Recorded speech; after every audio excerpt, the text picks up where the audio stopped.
ہمارے چینل کو سبسکرائب کریں اور بیل آئیکن کے بٹن کو دبائیں۔ سوال تھا کہ جنت میں کس مذہب کے لوگ داخل کیے جائیں گے؟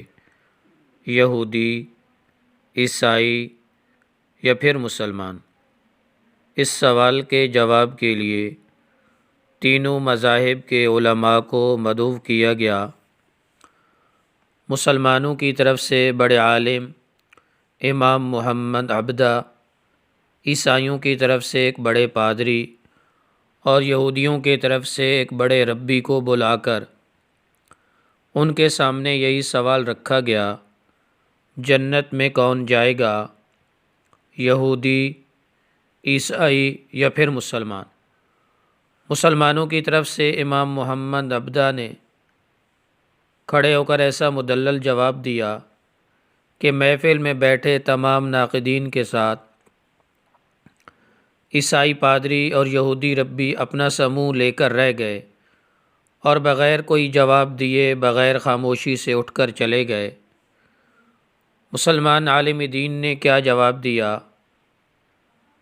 آپ رحمۃ اللہ علیہ کا جواب مختصر، جامع، معقولیت سے بھرپور، ادب و احترام کے ساتھ، رواداری کی عمدہ مثال اور حکمت و دانائی کا مرقع تھا۔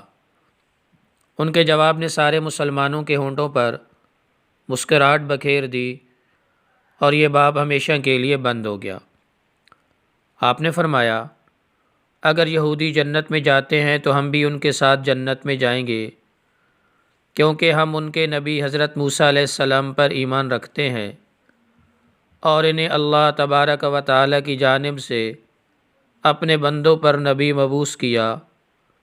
اگر عیسائی جنت میں گئے تو ہم بھی ان کے ساتھ ہی جنت میں جائیں گے، کیونکہ ہم حضرت عیسیٰ علیہ السلام پر بھی ایمان رکھتے ہیں کہ اللہ تعالیٰ نے انہیں اپنی مخلوق کی راہبری اور ہدایت کے لیے نبی مبعوث کیا۔